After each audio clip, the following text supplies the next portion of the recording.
We are told by an NYPD source that the protests did begin peacefully, but escalated very quickly.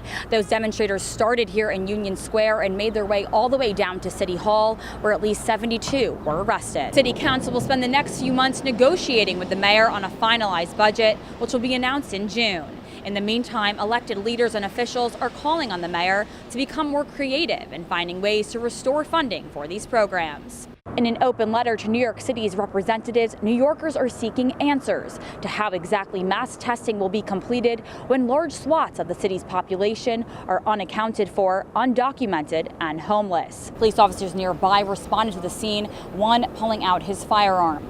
Now, law enforcement officials shared with One America News that investigators and the FBI are now looking into whether this was an ISIS-inspired attack. Medical personnel calling city hospitals war zones. A makeshift morgue has been built in front of one of the city's major hospitals to deal with the unexpected spike, as the city is now responsible for roughly 30% of the nation's cases.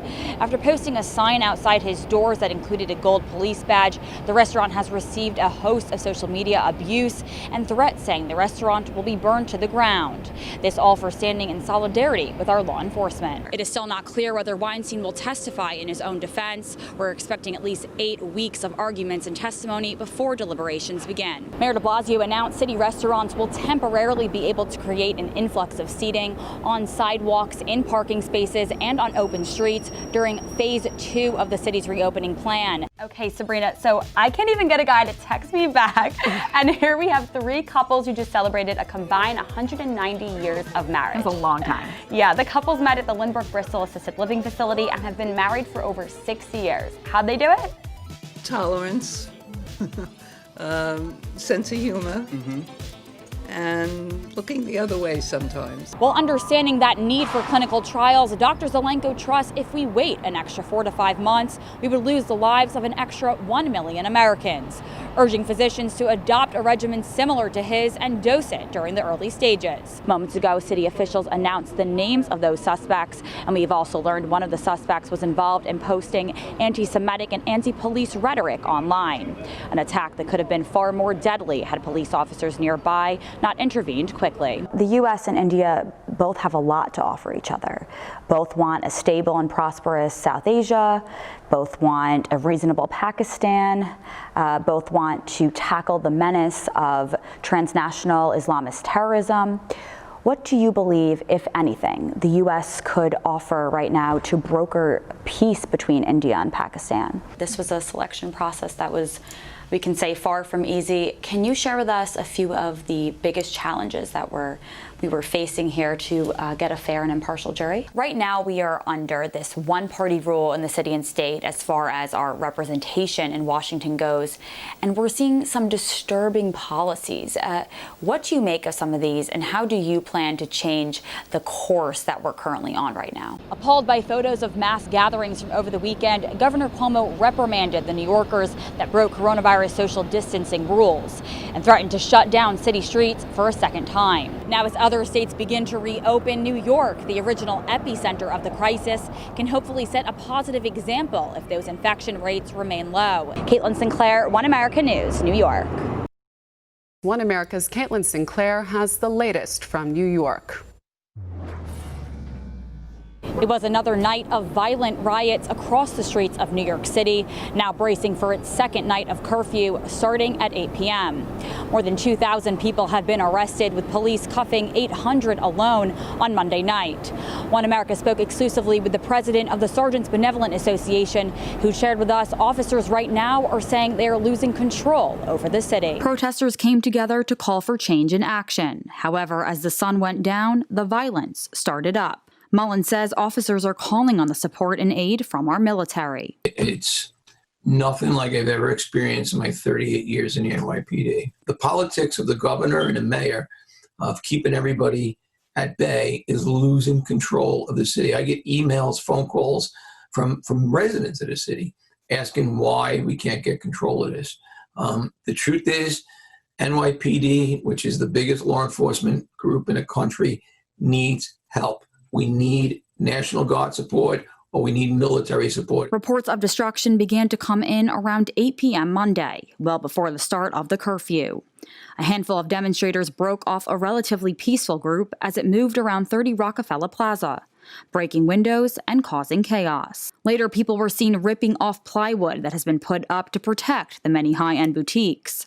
Crowds ran out hands full of merchandise from Macy's, Best Buy, Foot Locker, as well as Microsoft and AT&T stores. Making matters worse, many of the vandalized stores were already closed due to the coronavirus pandemic, and now many may never reopen again. The protests across the nation started with the loss of a life, and Mullen says he believes it will end with another. This needs to be stopped. I mean, someone's going to get killed. We're either going to lose a police officer, and we almost did last night, but we may even lose innocent people that are part of a crowd. We have cops over the radio that are constantly calling for help, and we can't even get enough cops to respond. So, how can we help the public when we're not getting control of the violences in the street? The NYPD has doubled the number of officers on city streets, putting those additional officers in potential hotspots, as Mayor de Blasio has extended the 8 p.m. curfew until Sunday. Sergeant Mullen saying he is fearful there won't be a pleasant ending. Reporting in Midtown, Caitlin Sinclair, One America News. One America's Caitlin Sinclair reports. The USNS Comfort docked here just a mere 24 hours ago, and it will be used to treat non-coronavirus patients. Of course, the idea is to ease the strain on our already overtaxed hospitals. Dispatched by President Trump, he says there are 1,200 U.S. Navy members on board. This includes nurses, doctors, and other medical staff. They are expected to start bringing patients on board later today. In addition to the ship's 1,000 hospital beds, it also has 80 ICU beds, 12 operating rooms, an entire blood bank, a medical lab, and an entire pharmacy. It is filled with over 1,000 staff members who are all mostly active duty service members of the U.S. Navy. Captain O'Brien shared with One America the operational measures currently in place to accomplish the mission. My mission is to alleviate the overcrowding of New York hospitals by taking non-COVID-19 patients, right? So we're here, we're starting to do that now. We'll stay till we're complete. When getting notified they might deploy, the Navy ship was receiving maintenance. Worry spread that it would take weeks before the hospital ship's arrival.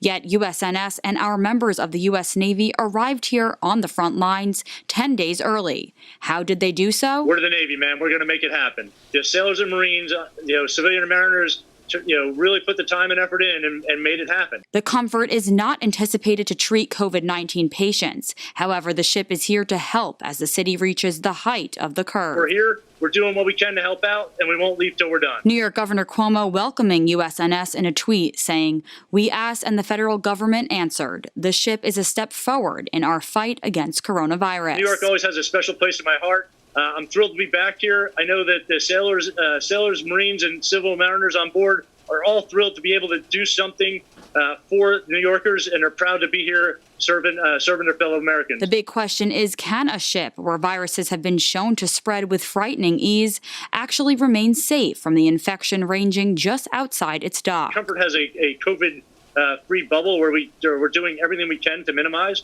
We have a station where we do screening prior to entry aboard the ship for every single person. They complete, again, the CDC recommended questionnaire. They get a temperature taken, and they have to visually wash their hands in front of us. On board, we exercise social distancing. Again, to your point, it's a little difficult to do on a ship when we're operating in close proximity and when we're dealing with patients. Navy officials aware that all it would take is one positive case to turn Comfort, a rescue ship, into a floating petri dish. Now, the need for additional hospital capacity in the city is still enormous. In addition to Comfort, the city will continue to build out our field hospitals. Caitlin Sinclair, One America News, New York.